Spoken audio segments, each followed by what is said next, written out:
Hello everyone, welcome to our YouTube channel. देखिएगा, आपको करा रहे थे टेंस, ठीक है। Kinds of sentence kinds of tense आपके कंप्लीट करा दिए थे, ठीक है। आज आपका जो टॉपिक है वो आपका टॉपिक है प्रेजेंट इंडेफिनिट टेंस का, ठीक है। आपको बता दिया गया टेंस और सेंटेंस में क्या डिफरेंट होता है, ये भी आपको बता दिया गया था। और आज हमारा टॉपिक है प्रेजेंट इंडेफिनिट टेंस, ठीक है। और देर नहीं करते हुए आज अपने टॉपिक पर बढ़ते हैं। और जैसे कि आप सभी को पता है कि जो ये हमारी वीडियो होगी ये राजस्थान जुडिशरी के लिए, ठीक है।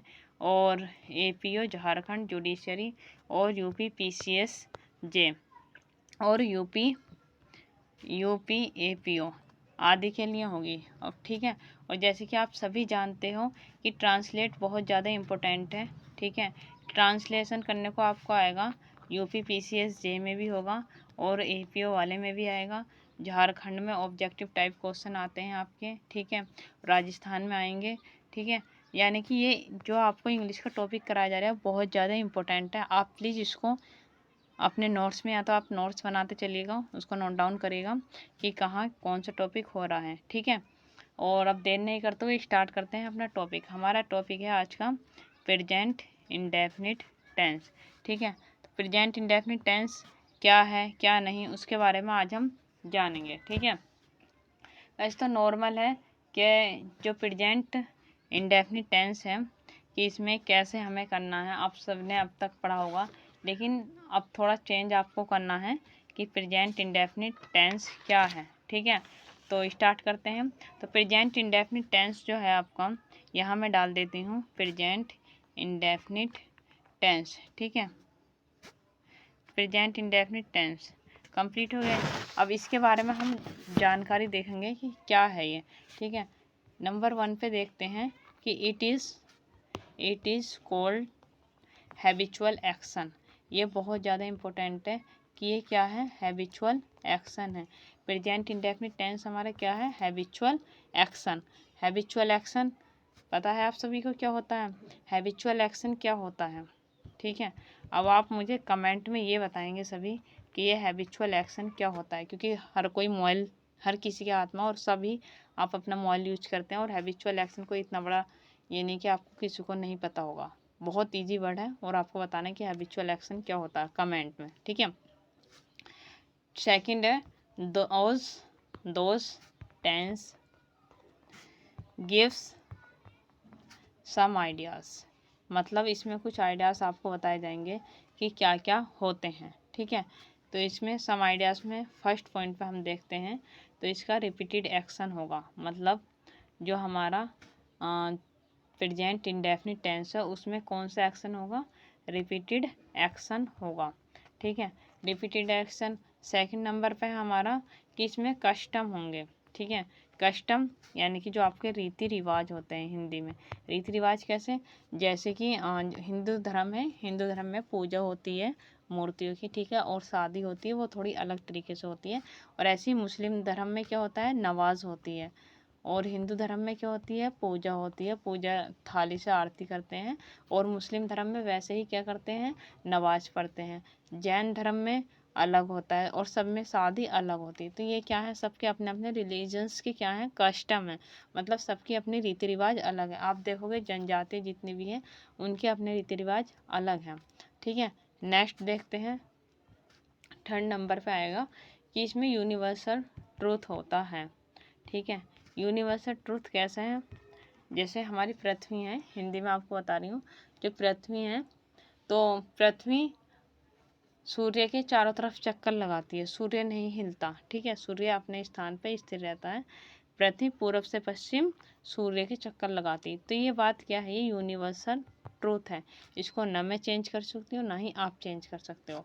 सेकंड अगर देखते हैं इसके एग्जाम्पल, और तो इसके एग्जाम्पल जैसे सूर्य जो है द सनराइज कहाँ से हो रहा है, इन द ईस्ट, यानी कि ईस्ट से जो है सनराइज हो रहा है। तो ये क्या है, यूनिवर्सल ट्रूथ का एक एग्जाम्पल है, ठीक है।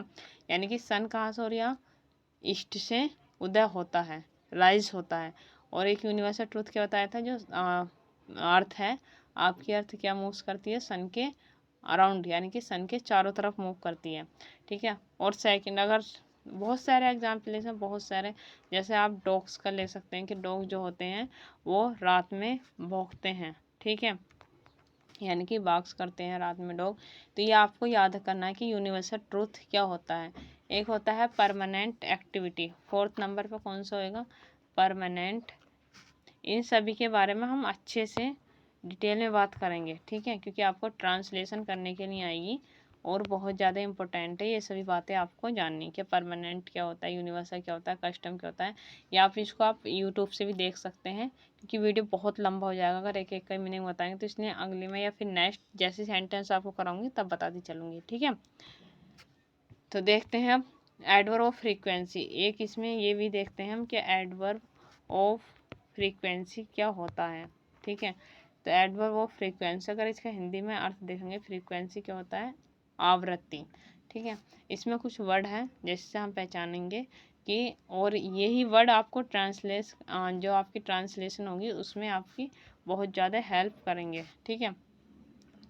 तो इसमें आपके कुछ वर्ड हैं जैसे ऑफ्टन, ऑफ्टन, डेली, ऑलवेज, ठीक है, और सेल्डम,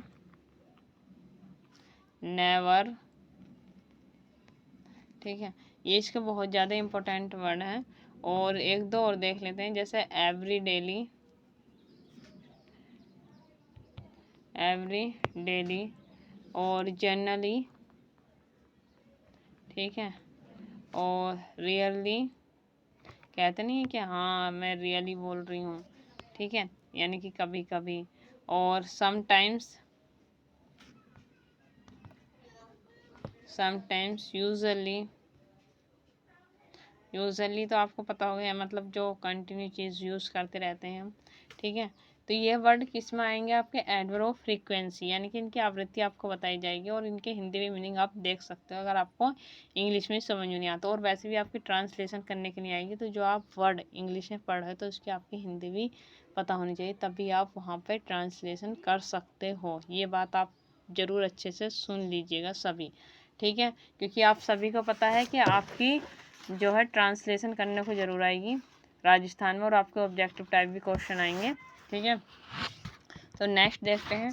नेक्स्ट में आपको सेंटेंस दे रही हूँ, आपको बताना है कि इसमें क्या हो सकता है, ठीक है। क्वेश्चन है आपका, शी इज़, यहाँ पे मैं कर देती हूँ, आपको बताना कहाँ गलती है। ऑफ्टन कमिंग, ठीक है, coming to my office on Sunday, ठीक है। तो इसमें गलती बताइए आप कहाँ पर गलती है। तो इसमें सी ऑफ्टन, ऑफ्टन आया है, तो मैंने ऑफ्टन किस में बताया, प्रेजेंट इंडेफिनिट टेंस में। तो ये कैसे बनेगा, प्रेजेंट इंडेफिनिट टेंस में बनेगा ये, ठीक है। तो प्रेजेंट इंडेफिनिट टेंस में क्या आपने कभी इज़ देखा है, नहीं भैया, यहाँ इसी गलत है आपका, ठीक है। इसलिए बहुत ज़्यादा इम्पोर्टेंट है ये वर्ड और ये क्लास भी। तो यहाँ से आपको एरर पता चल गया, कहाँ है एरर, यहाँ पर इज इसमें नहीं आने का, और इसमें जो कमिंग है उसमें आईएनजी नहीं आता है आपके प्रेजेंट इंडेफिनिट टेंस में, तो कमिंग का क्या हो जाएगा, COMES, कम से आएगा, यानी कि कम लिख के उसमें एस लगा देंगे, ठीक है। अब इसकी हम देखते हैं कि इसको हम प्रेजेंट इंडेफिनिट टेंस को कैसे बनाते हैं। इससे पहले एक और आपको सेंटेंस कराती हूँ मैं, अब देखिए कैसा आप एरर छाटते हैं। अभी आई एम टेकिंग ब्रेकफास्ट, ठीक है, early every morning, every morning, ठीक है। अब आप देखिएगा, अगर मैं इसको कर देती हूँ कि आप बताइए अब कहाँ गलती है इसमें, ठीक है। I am taking breakfast, breakfast और early, breakfast early every morning, मतलब गलती बताइए आप कहाँ है। तो इज एम आर इसमें नहीं आता, अभी बताया था, ठीक है।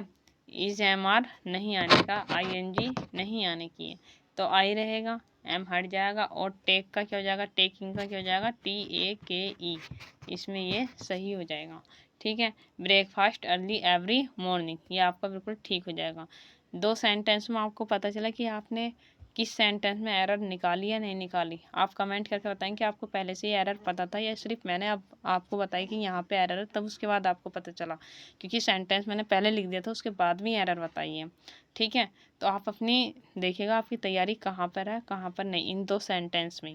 ठीक है, अगर आपको लगता है कि वीडियो आपके लिए हेल्पफुल है तो आप प्लीज़ हमारे चैनल को सब्सक्राइब कर सकते हैं और कमेंट करके बता सकते हैं कि आपको अदर टॉपिक पर किस पर वीडियो चाहिए। ठीक है, हम आपकी फुल हेल्प करेंगे। और नेक्स्ट देखते हैं, नेक्स्ट है कि फॉर्मेट ऑफ सेंटेंस। अब हम सेंटेंस कैसे बनाएंगे, तो हम फॉर्मेट देखेंगे प्रेजेंट इंडेफिनिट टेंस का फॉर्मेट ऑफ सेंटेंस। ठीक है, फॉर्मेट ऑफ सेंटेंस। ठीक है, फॉर्मेट ऑफ सेंटेंस पहले हम देखेंगे एसरेटिव सेंटेंस। इसको एसरेटिव सेंटेंस ही बोलते हैं। ठीक है, मैं शॉर्ट फॉर्म में लिख रही हूँ क्योंकि मैंने शुरू में ही आपको फुल फॉर्म में लिख के दिखा दिया था। एसरेटिव सेंटेंस ही बोलेंगे या फिर इसको हम एफर्मेटिव सेंटेंस ही बोलते हैं। दोनों के नाम ही सेम है, मतलब मीनिंग सेम है। ठीक है, तो इसकी अब हम देखते हैं कि इसमें हम कैसे सेंटेंस बनाएंगे।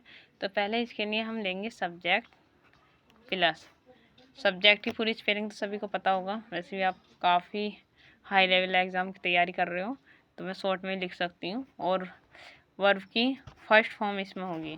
ठीक है, वर्ब की फर्स्ट फॉर्म के साथ इसमें एस या ई एस हम ऐड करते हैं प्लस ऑब्जेक्ट। ठीक है, ये इसका क्या होगा, हमारा फॉर्मेट होगा जो बनाने का, फॉर्मेट ऑफ सेंटेंस। इस तरीके से हमारा सेंटेंस बनेगा जो प्रेजेंट इंडेफिनिट टेंस का है। ठीक है, ये हमारा अफर्मेटिव का हो गया। और इसके साथ ही मैं आपको डिटेल में बताती हूँ जो निगेटिव है, निगेटिव सेंटेंस है। ठीक है, तो निगेटिव सेंटेंस में आपको निगेटिव सेंटेंस, निगेटिव सेंटेंस में आपको फिर से फॉर्मेट देखना है कि आपको कैसे बनाना है। ठीक है, तो सब्जेक्ट प्लस डू या डज, डू या डज प्लस वर्ब की first form plus object plus rest, मतलब अगर कोई वर्ड आ जाता है तो उसके बाद लगा देते हैं, नहीं होता तो कोई ज़रूरत नहीं है। वैसे इतना ही आपको इम्पोर्टेंट है कि लास्ट में क्या होगा, ऑब्जेक्ट होगा। ठीक है, अब देखते हैं कि डू या डज किसके साथ होगा। तो डज और डू किसके साथ होएगा, तो डज हमारा जब भी यूज़ होगा तो हमेशा सिंगुलर के लिए यूज होगा। किसके लिए होगा, सिंगुलर के। और डू किसके लिए यूज होगा, प्लूरल के लिए आपका डू यूज़ होगा। ठीक है, और आगे देखते हैं, आगे है कि इंट्रोगेटिव का कैसे इसमें सेंटेंस बनेगा। तो इंट्रोगेटिव का इसमें फॉर्मेट हम बताएंगे। तो इसमें बनेगा पहले जो आपकी हेल्पिंग वर्ब है प्लस सब्जेक्ट होगा प्लस वर्ब की फर्स्ट फॉर्म होगी प्लस ऑब्जेक्ट होएगा। ठीक है, प्लस अगर अदर कोई सब्जेक्ट है तो होगा, नहीं है तो यहीं तक आपका सेंटेंस कंप्लीट हो जाएगा। ठीक है, और एक सेकंड या WH फैमिली बोलते हैं तो उनके पहले वर्ड आ जाते हैं, WH फैमिली के शुरू में वर्ड आ जाते हैं। ठीक है, फिर सेम यही डेफिनेशन, मतलब ये फॉर्मेट जो है यही इसके साथ चलेगा। जैसे हेल्पिंग वर्ब आ गई शुरू में, फिर सब्जेक्ट होगा, फिर वर्ब की फर्स्ट फॉर्म होगी, फिर ऑब्जेक्ट होगा और फिर लास्ट में क्वेश्चन मार्क लगा दीजिएगा। ठीक है, तो ये इसका फॉर्मेट हो गया। और एक फॉर्मेट और आपको बताना है निगेटिव में, इसमें कि निगेटिव में जब भी आपका सब्जेक्ट प्लस अगर सिंगुलर है, ठीक है, और उसके साथ नेवर है, क्या है, नेवर, तो उसमें वर्ब की फर्स्ट फॉर्म में एस या ई एस प्लस ऑब्जेक्ट, यानी कि ये इसमें लगाते हैं। ठीक है, यानी कि सब्जेक्ट होगा और कैसा है, सिंगुलर है और उसमें नेवर है, यानी कि कभी नहीं अगर हिंदी में लिखा हुआ है तो वर्ब की फर्स्ट फॉर्म में एस या ई एस इसमें ऐड जरूर करते हैं। ठीक है, और नेक्स्ट देखते हैं कि अगर सब्जेक्ट है तो यहाँ सिंगुलर था तो यहाँ क्या लिखेंगे, अगर प्लूरल होगा प्लस नेवर होगा तो क्या होगा, वर्ब की फर्स्ट फॉर्म प्लस ऑब्जेक्ट। मतलब अगर सिंगुलर है तभी हम वर्ब की फर्स्ट फॉर्म में एस या एस लगाएंगे नेवर होने पर, अगर प्लूरल है तो वर्ब की फर्स्ट फॉर्म में एस या एस नहीं लगेगा और नेवर के साथ हम वर्ब की फर्स्ट फॉर्म का ही यूज करेंगे। और नेवर में ये आपको इम्पोर्टेंट है कि जब भी नेवर होगा तो उसमें डू या डस का यूज़ नहीं होगा। ठीक है, इसमें डू या डस का यूज़ नहीं होगा। अब आपको मैं सेंटेंस दे रही हूँ, तो आप सेंटेंस देखिएगा कि इसमें एरर है या नहीं है या फिर ठीक है। तो आप ये सेंटेंस बताइएगा कमेंट करके कि ये सेंटेंस में एरर है या फिर बिना एरर के हैं। ठीक है, फर्स्ट आपको दे रही हूँ मैं। फर्स्ट है example, do you read book daily. ठीक है, ये आपको बताना है कि इसमें कहाँ पर एरर है या नहीं है। सेकंड है what does he do daily. ठीक है, तो ये आपको दोनों कमेंट बताने हैं कि इनमें एरर कहाँ है या बिल्कुल करेक्ट सेंटेंस है। ठीक है, सेकंड क्वेश्चन आपको कराते हैं, सॉरी एग्जाम्पल कराते हैं। तो इसमें WH वर्ड शुरू में लिखेंगे, हु टीच यू इंग्लिश। ठीक है, आप ये एग्जाम्पल लिख भी सकते हैं और इसमें भी आपको एरर बताने की एरर है इसमें या नहीं है। ठीक है, क्योंकि 5 क्वेश्चन तो आपको घर के लिए हो जाए। Who makes you angry, sorry. ठीक है, एंग्री यानी कि हु मेक्स यू एंग्री। तो ये शुरू में क्या है, इसमें हो वाले हैं, और जब भी हो वाले होते हैं तो इसका मैं रूल्स आपको बता रही हूँ, यानी कि फॉर्मेट क्या है इसका। आपको ये एग्जाम्पल आप ये लिखिएगा और फॉर्मेट भी अपनी कॉपी में लिखिएगा और बताइए ये दोनों सेंटेंस और जो पीछे थे इनमें क्या एरर है क्या नहीं। तो हो वाला अभी फॉर्मेट देखते हैं हम। जब भी अगर किसी भी सेंटेंस में हो होगा, हो प्लस किसी भी से मतलब प्रेजेंट इंडेफिनिट की बात चल रही है अभी। ठीक है, हो प्लस वर्ब की फर्स्ट फॉर्म में एस या ईएस लगाते हैं और प्लस ऑब्जेक्ट इसमें यूज़ होगा। ठीक है, तो ये इसका फॉर्मेट है। और आज के लिए बस यही इतनी वीडियो रखते हैं। नेक्स्ट वीडियो में नेक्स्ट टॉपिक के साथ मिलेंगे। और जैसे कि आपको पता है ये आपके लिए बहुत ज़्यादा इम्पोर्टेंट और बहुत ज़्यादा हेल्पफुल क्लास है आपकी। ठीक है, और आप कमेंट करके ज़रूर बताया करो कि आपको कहाँ पर प्रॉब्लम हो रही है और कहाँ समझ में नहीं आ रहा। और जो मैं आपको क्वेश्चन देती हूँ उसका आप आंसर कमेंट में ज़रूर दिया करो, जिससे कि आपको पता चले कि आपके कितने आंसर सही हो रहे हैं कितने गलत हो रहे हैं। क्योंकि अभी ये टॉपिक ओनली टेंस का चल रहा है और टेंस इतना हार्ड नहीं होता, और देखा जाए तो पूरी ट्रांसलेशन टेंस पे डिपेंड करती है और इंग्लिश भी बहुत ज़्यादा। ठीक है, मिलते हैं आपको नेक्स्ट वीडियो में नेक्स्ट टॉपिक के साथ। जब तक के लिए जय हिंद, वंदे मातरम।